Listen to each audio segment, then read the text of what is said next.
Please join me in welcoming Rachel Stephenson. Rachel, the virtual stage is yours. Thank you so much, Despina, and I'm really happy to be here. Thank you so much for creating the space for us to have conversations like this. And, I'm really appreciative of the opportunity to share this morning. I want to say a couple of things first. I mean, this, of course, is framed as a keynote, and it is, but because we're talking about dialogue, I want this to be as interactive as possible. So I want to acknowledge that we're in a Zoom webinar. I can't see you. You can see me, but I can't see you.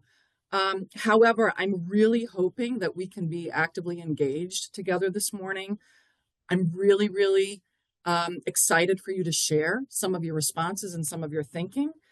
And so we're going to use the tools that are available to us now. I see that some of you have used the reaction feature here to send some encouragement and some positivity. I appreciate that. I am going to prompt you a couple times during the talk to use that reaction feature to provide feedback about some things. In addition, you all know that we have a Q&A box as part of this webinar. Though things that you add to the Q&A box aren't immediately public, I am going to do my best as we talk through some reflection prompts today to amplify what you shared and make things visible to others when I can. And so again, I am really saying to you that I need you this morning to help advance our collective thinking and really hope that you're excited to be actively engaged. So I'm going to start by sharing my screen. And because I said this is all about interactivity, right? In the end, we're exploring a topic that sits at the heart of how we lead, dialogue. This interactivity is really important. So let's start with a question. I'm curious, if you have heard of CUNY's Constructive Dialogue Initiative, give me a thumbs up.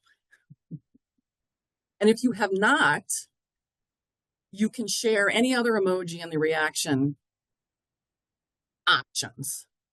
Okay, so I'm seeing a mix, a lot of thumbs up, but a lot of not sure about this.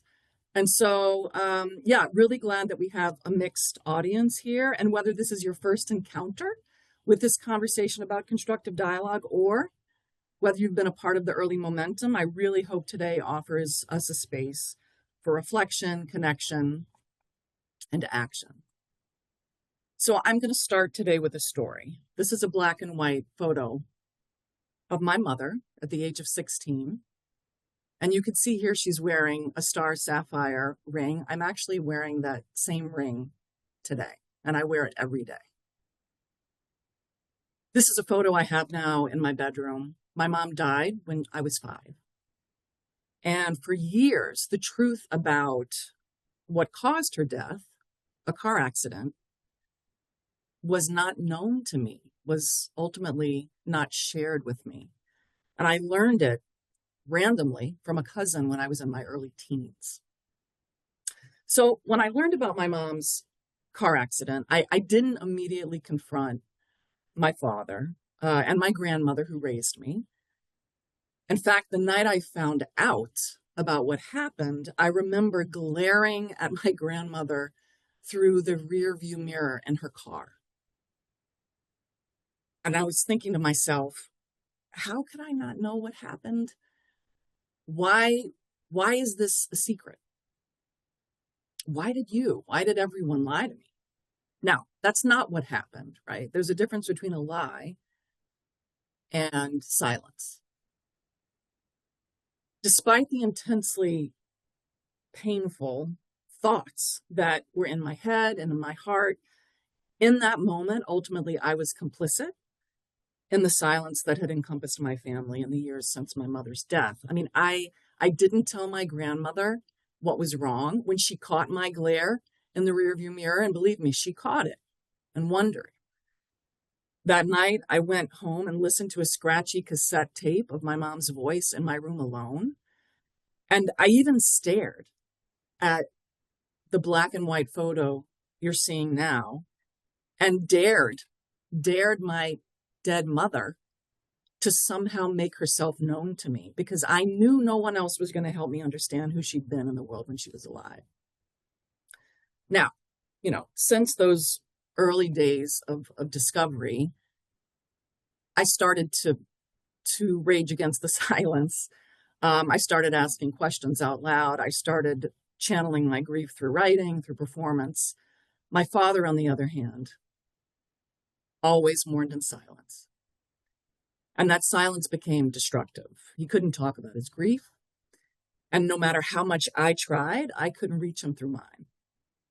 So eventually the silence consumed him and he died alone at the age of 55 in 2013. And I've often wondered if he and I had shared our grief, would he have survived? If he and I had shared our grief, would he have survived? You know, that question has stayed with me. It's something I live with. It's shaped how I lead, how I listen, how I show up. Because whether we're a part of a family or a team or a community, we have to communicate to connect authentically. And when we don't, the cost can be profound.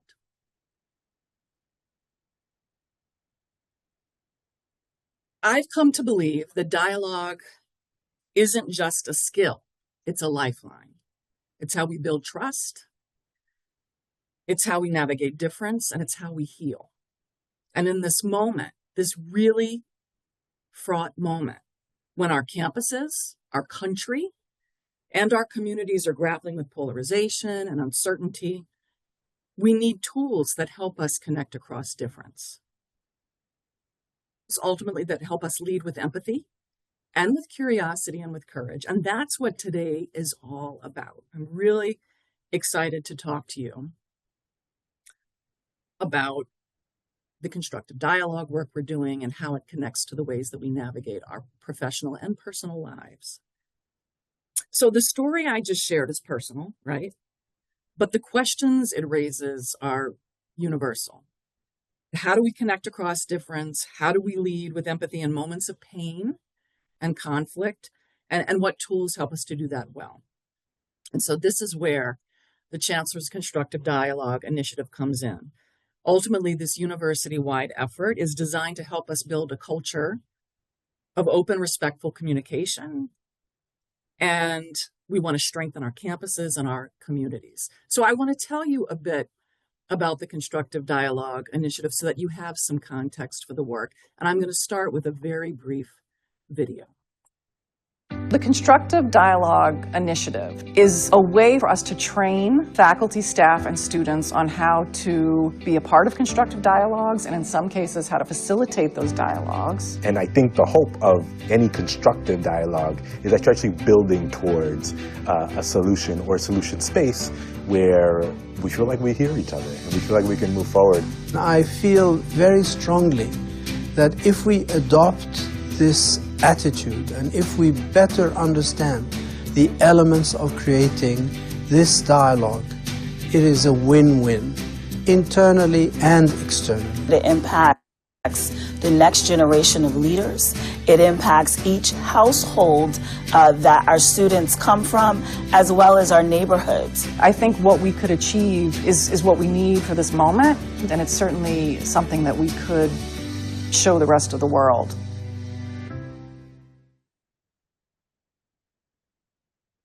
So I'm really happy to share that ultimately CUNY and the Constructive Dialogue Institute, and that's our partner in this work, has embarked upon a multi-year initiative. I mean, 2025 was the official launch of this initiative.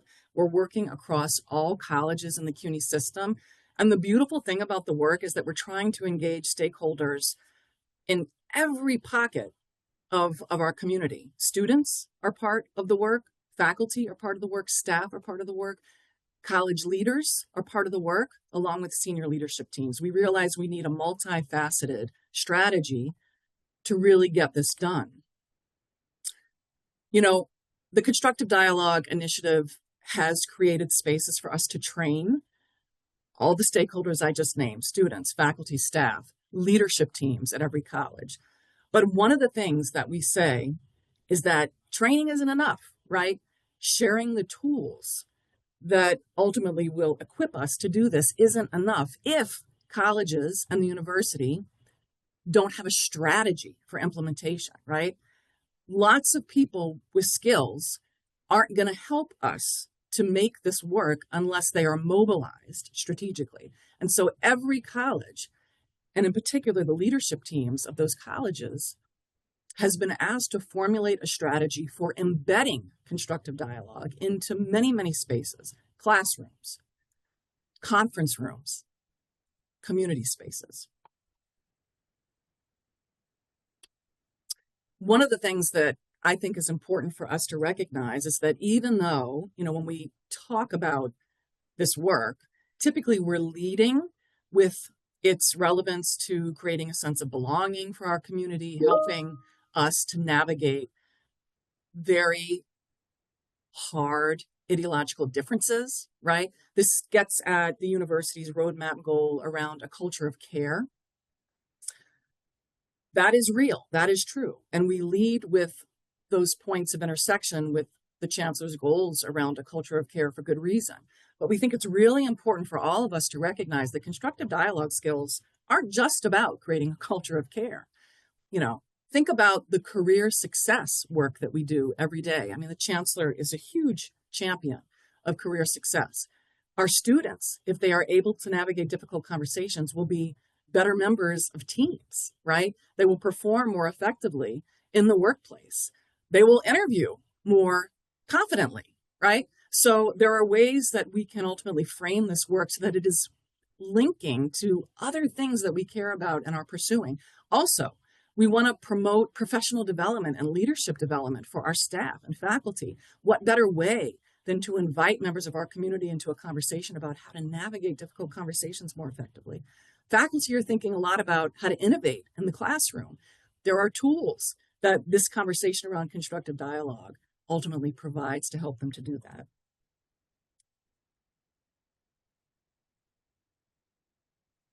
One of the things that I think is really important for us to know and be proud of is the fact that we are the first university system in the country to take on this work at scale. The Constructive Dialogue Institute has plenty of partners across the country, but CUNY is the one institution that has stepped up at this point to say that our entire system needs to be engaged in this conversation, and we want to take steps to do this work deeply and broadly. So, I want to explore today how dialogue can be a leadership practice, right? It's not just a skill for conflict resolution, even though, it can help, but it's a way of showing up. And I want us together to reflect on what that means, to share some of our experiences and thinking, and I hope commit to small steps that can make a difference. We often talk about leadership as a role. It's a title we have, or it's a team that we lead, or it's a set of responsibilities that we carry. But, what if we think about leadership as a practice, right? What if we think about it as something we do, conversations we shape and refine over time? It's not so much about authority, it's about dialogue. Dialogue is how we communicate our vision, right? It's what we're working towards collectively. Dialogue is how we express our voice and how we communicate what we stand for. And it's how we live our values. It's what guides us when things get hard, right? So leadership in this sense isn't about being in that strong place where you have all the answers, but it's about being willing to ask questions of yourself and others, to listen deeply and to create space for all of us to be in that kind of work. And so I want to start now to invite some reflection.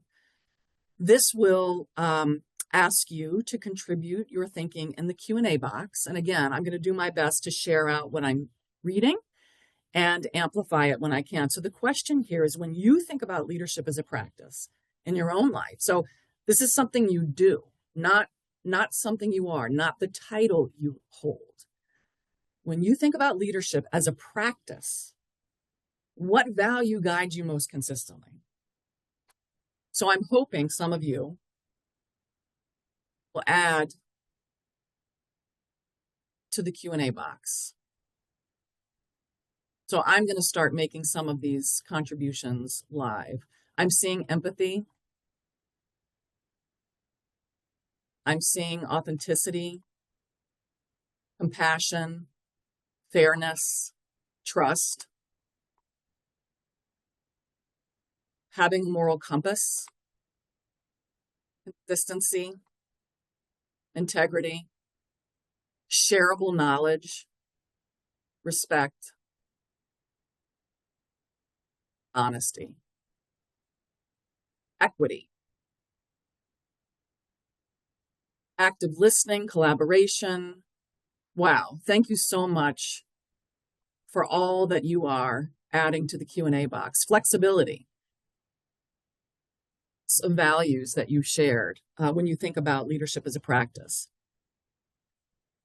So, as Despina told us at the beginning, this year's conference theme is the human renaissance, reimagining leadership and innovation in higher ed.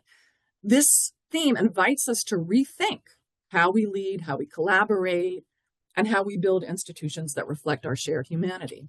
And this aligns beautifully. I mean, it's clear. I think we've made the point a couple of times. It really aligns beautifully with the work of the Constructive Dialogue Initiative. At its core, this initiative is about cultivating a culture where dialogue is not just encouraged, but it's part of how we move through our lives together. I want to note that when we treat leadership as a practice and one rooted in dialogue, we begin to embody the very principles that this conference is asking us to explore. So that includes human-centered leadership, right? Honoring lived experience. It includes inclusive practices, making space for difference. And it includes strategic innovation that emerges from collaborative relationships. Dialogue is that connective tissue, ultimately. It's how we move from vision to action. And ultimately ensures that leadership is not just about outcomes, although clearly those are important, but also about relationships and trust and belonging. So many of the values that you have shared today. So I want to talk a little bit about what we mean when we say constructive dialogue, right? I've mentioned that the Constructive Dialogue Institute is our partner, that we have had many students, staff, and faculty at this point go through trainings and certifications. We will continue building on that work. We will talk about how to mobilize the folks who have been trained. But I wanted you to get a taste of the content, right? When folks are in these trainings, what are the things that they're talking about? What are the things we're asking folks to practice in real life? And so again, this is just a taste, but important for us to explore together. So constructive dialogue is more than just talking. And you can see I've pulled some slides here from some of the decks that the Constructive Dialogue Institute has actually used with us. Constructive dialogue, and this is their definition, is a form of conversation where people with different perspectives try to understand each other without giving up their own beliefs in order to live, learn, and work together. And, this definition has been workshopped in a number of trainings that I've observed. And I just want to share with you some of the things I've heard from people, which is that they really appreciate that this definition doesn't require that anyone is giving up a core belief, but it's really emphasizing the importance of being able to share space and work productively together. Like that's really at the heart of this work. It's not about persuasion. It's not about winning. It's about listening and finding out what's shared. So I want to pause a minute again for another moment of reflection from you. And this is where I'm hoping you'll go back to the Q&A box. About a time when dialogue changed a difficult situation. Now remember, we're talking about dialogue as creating shared space, not a debate. What shifted for you? If you can think about a time when really connecting with another human being that was in conversation with you shifted or changed a difficult situation, what can you share in the Q&A box about what you sensed in that moment? What shifted for you or others? I bet you're thinking. I'll give an example here. Maybe you've been a part of a conflict with someone else. When conversation turned to personal stories and the reason people feel the way they do.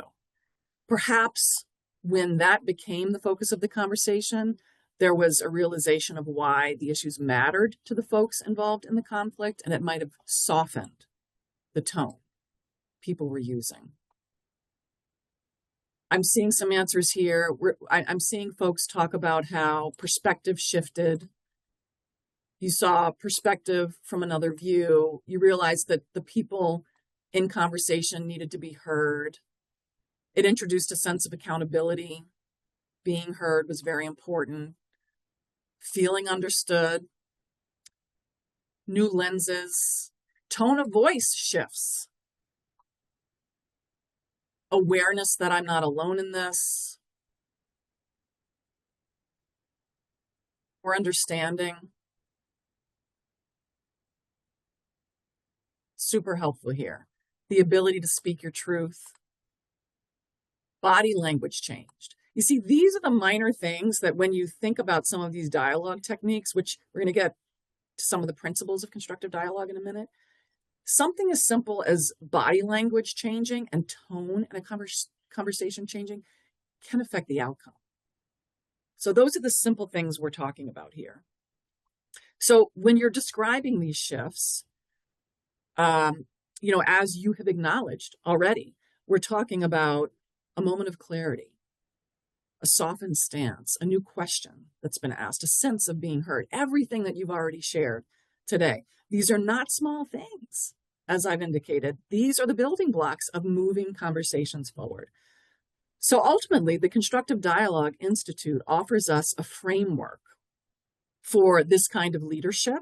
And, these are 5 principles that CDI typically shares. We're not going to talk about all of them today, but I just wanted to give you a taste of a few so that we can say, we're talking about some very practical tools for having constructive dialogue. So I'm going to start with let go of winning. Back to the point about this isn't a debate. Someone is not going to come out on top. The point of constructive dialogue and what we're really trying to emphasize in these conversations during these trainings is that in moments of tension, our instinct is often to persuade someone else. We got to prove that we're right. We got to win the day. But in the end, what this dialogue is promoting is understanding. So, what is motivating you and your passion, but what matters most to the person on the other side of the conversation? What is at stake for that person? So this shift is opening up space for empathy and for possibility that wouldn't be in that space otherwise. I'm going to move on to ask questions that invite reflection. Not all questions are created equal, let's be honest. Constructive dialogue encourages us to ask questions that deepen understanding of the other person's point of view. Again, it's not just about confirming our views, but we're saying to the other person, can you tell me more about what led you to that perspective? Or what experiences shaped how you see this issue? I've always seen it this way. These are questions that invite people to really explain what motivates them to feel the way they feel. And it's not putting anyone on the defensive, it's inviting openness and sharing. These questions also slow things down when tension is in the air and things are starting to feel hard and maybe even paralyzing.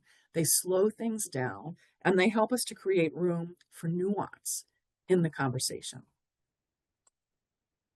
The third principle I want to share, and this probably won't surprise you given how I started this talk, is that stories really connect, right? Of course, facts are important, but stories really connect. And when we share our own personal experiences, especially those that shape our values, right, we are inviting others to be vulnerable too.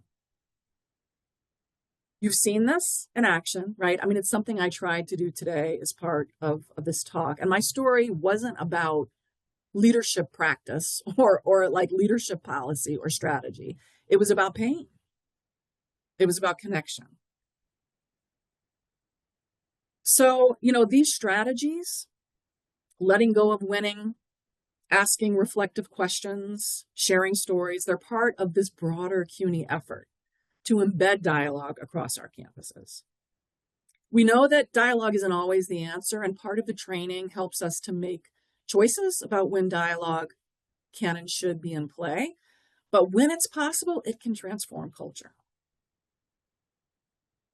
So at this point, I'm excited to transition to a section I'm calling personal leadership narratives. This is when you have a chance to think about your own experiences and how they inform your work. We've talked about dialogue as a leadership tool.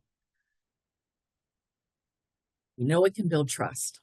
We know it can help us navigate conflict. But to lead with dialogue, we have to understand what we are bringing to the table, right? You have to understand yourself. You have to be self-aware in order to bring that to the table. So this starts with our own stories. Leadership and values are shaped by experience, right? By the moments that challenged us, the values that emerged, the choices that we made in response to this moment. So here we go again. I want to take a couple of minutes to reflect. Now, this reflection prompt is a silent one. You can't add anything to the Q&A box at this point, but I want you to think about an experience that shaped who you are. I mean, this is a big question. An experience that shaped who you are. What happened? And why did it matter? So I'm just going to give you a few seconds to sit with that prompt. Think about your own life, your own experience. What is something that has happened in your life that has shaped who you are? What happened and why did it matter? Now I'm going to pivot to the next reflection prompt. And I'm hoping actually that some of you are inclined to respond to this in writing. What value did that experience reinforce? And how does it show up in your leadership today? How do you carry that value into your work, your relationships, your decisions? Now, we started this reflection work together by identifying values that you associate with your leadership practice. So to some degree, you've answered this question, but I want you to think about how that value, the one you named earlier, or maybe one that you are naming for the first time right now, is connected to your experience, right? What is something that has happened in your life that informs that? Now, while you're thinking about this, and I see some folks are already adding thoughts about their own experiences to the chat, and I want to encourage you to continue to do that if you feel so moved at this time. But, I'll just share in my own case, based on the story I told today, the values that show up for me are truth-telling, right? The willingness to confront difficult things. I don't like shying away from conflict or difficult subjects. I think we owe it to each other to go there. I bring the desire to connect with real humans about real life. Real life is hard. There is pain in real life. I want to connect about those kind of things. I believe in the importance of shared experience and shared understanding. And, as I've alluded to already, I get really frustrated with pretending. I get really frustrated with pretending. And this is all so rooted into my experience as a child and the silence that ultimately was such a part of my family's life. And so now, as a grown-up in the world, this translates into my leadership style and how I try to build community. It translates into the sometimes very intense questions I ask.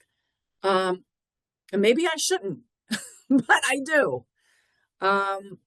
It translates into the way I work with colleagues to create shared vision for the collective work we're doing together. So, that's an example for me of how my personal experience is translating into choices I make as a leader. So, will you share with me in the Q&A chat some things that have informed your leadership values, personal experiences? And again, we're talking about a few words here that give us some insight into the things that are on your mind. I'm going to share some things I'm seeing now. My humble beginning has helped me to understand my students. The U.S. Resilience. The loss of my mother, a role that was replaced by multiple women that I cannot imagine replacing. I carry the honesty, confidence, and empathic ear that I was taught by the women that stood in the gap during my childhood. Thank you for that. I believe in meeting people where they are. A colleague informed me that I set myself short and that I have the ability to do better and deserve much more than my current position at that time. When someone humiliated me because I didn't know English, it pushed me. A conversation with my best friend where I was held accountable for not being too great of a friend. Accountability has been huge for me. You have to be able to be honest with yourself and others and apologize. Others will not feel safe when you do not hear them and take responsibility for your action. This transfers to leadership in every aspect of life. Wow. Parents telling me as a kid that I was the less smart of all siblings. This helped me be the only sibling. Getting a BA and an MA as honor graduate. Awesome. Wow, I'm seeing more and more examples of the things in your own lives that have informed what you bring as leaders in your workplaces, right, in your professional lives, and I know in your personal lives as well. Thank you so much for sharing this. Overcoming chronic childhood asthma taught me to advocate for myself, learn and listen to my body, and eventually self-regulate and manage symptoms. I felt unheard as a middle schooler, so now as an adult, I will let everyone share what is on there. As a marginalized student, I dedicated my career to higher education administration, making me a student-centered professional. Disapproval was communicated by silence in my childhood. I show up now by listening and leaning in with curiosity to difficult conversations. Wow. Thank you. Thank you again for this. And there's more. There's more for us to share. There's more for us to talk about. And I guess in some ways, that's the point of this keynote, right? We have conversations to have with one another.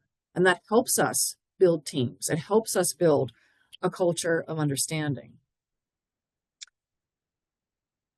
In the end, you are demonstrating what we're talking about here, which is that leadership is not just shaped by training or titles. It is shaped by lived experience, right? By the values we carry forward, by the stories we choose to tell. Dialogue-centered leadership begins with this kind of sharing, with self-awareness, with reflection, and with the courage to lead from our values and truly engage the people in our professional lives. I'm having a hard time moving forward and looking away from this Q&A box. I'm going to share a couple more, given the fact that you guys have spent the time to write these things. My best professor exemplified love and empathy that inspired many students to grow up as compassionate leaders. I try to follow his footsteps. My daughter's epilepsy journey taught me resilience and understanding. Witnessing her challenges can make you more attuned to the needs of others, fostering a culture of understanding.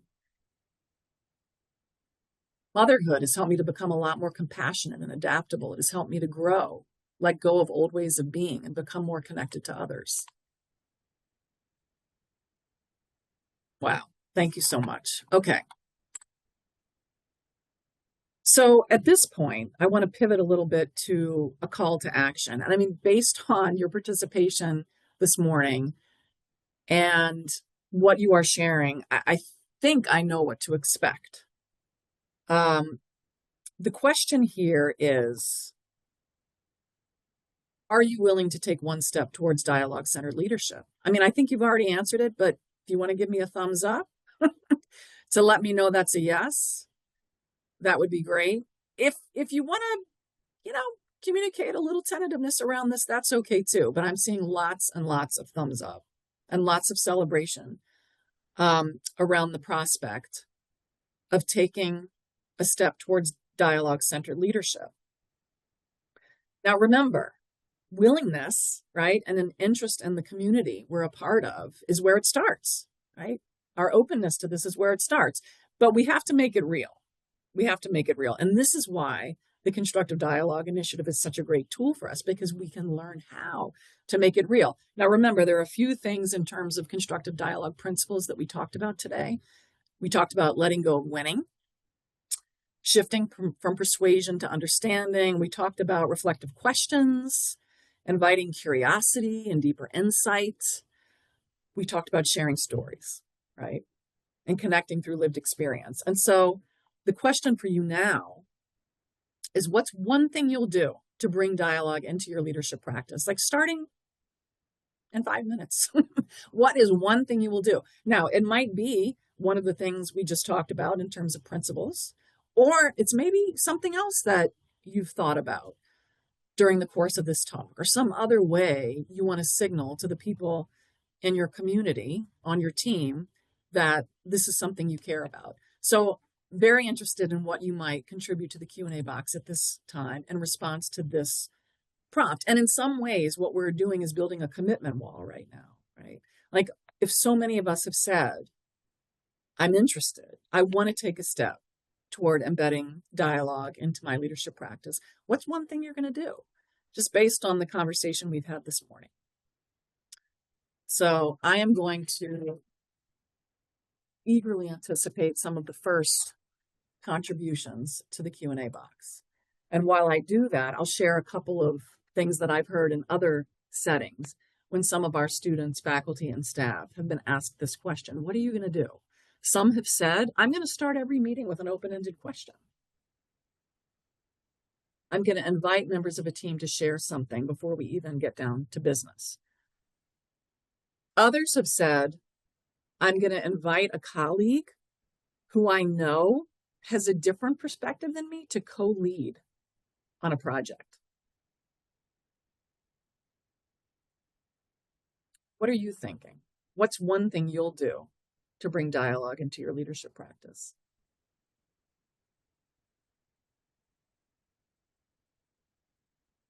I've also heard from others, I'm going to replace I disagree as an instinctual response to, well, I'm going to replace I disagree with, tell me more about how you see it. I want to understand more what you're thinking, what is motivating your point of view.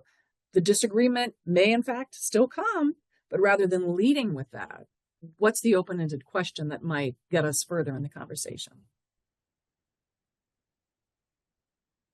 Anyone want to share one thing you'll do to bring dialogue into your leadership practice? And listen, this is a process. It takes time. We don't have all of the answers immediately, and this takes practice. Leadership as a practice requires practice. It requires refinement. It requires evolution. And, this is part of that journey. So at this point, I want to thank you for spending time together with me today. I mean, you've shown up with openness, with a willingness to engage, a willingness to reflect. We've explored dialogue as a leadership practice, right? We've reflected on our stories and our values, ways that we want to show up in our work. We've named some small steps that we could potentially take to lead with more empathy. But ultimately, the work doesn't end today. We know this, as we said, this is an ongoing process. And so, I want to underline the fact that the Chancellor's Constructive Dialogue Initiative is a thing. It's here. It's underway at CUNY. And we want you to be a part of it, right? So one of the things I'm hoping, in addition to thinking about how to practice constructive dialogue in the spaces you're navigating, is how might you get more involved in the work that your campus is doing? If you hadn't heard about this already, maybe ask around on your campus, right? Who has been involved? Who are the faculty, staff, and students who have been trained? What is the leadership team on your campus thinking about in terms of strategy, right? What are the ways that we can all work together to build that culture? Once you've learned what's happening and figured out who's involved, you can be a champion of the work too, and you can be a part of the team that is coming together around this. And I want to emphasize, whether you are a student, a faculty member, a staff member, you have a role to play. We all have a role to play. Dialogue-centered leadership isn't just for moments of crisis. It's for everyday decisions, everyday relationship building, everyday work. And, it is a collective journey. No one person can do it, right? If we're not all in dialogue together, we're not going to get anywhere. You heard me mention at the end of the short video that I shared about the Constructive Dialogue initiative, that if we get this right at scale, if CUNY gets this right at scale, remember, first system in the country to do this work at scale. If we get this right, as the largest urban public university in the country, amazing things we might be able to model for the rest of the world. I mean, that sounds a little hyperbolic, I know, but it's real. It's true, right? The context we're in, our beautifully diverse community, is a really compelling context. And if we practice constructive dialogue, if we say we value it, if we demonstrate we value it, we have some things to show the world. So I hope that you share my excitement for the promise of this work and the power of being part of a dialogue-centered community. Thank you, thank you, thank you for this time this morning. And I hope you all enjoy the rest of the Professional Development Conference. And I hope that you reach out to me if you want to learn more and be a part of the work. I'm here, my door's open, and I welcome our partnership.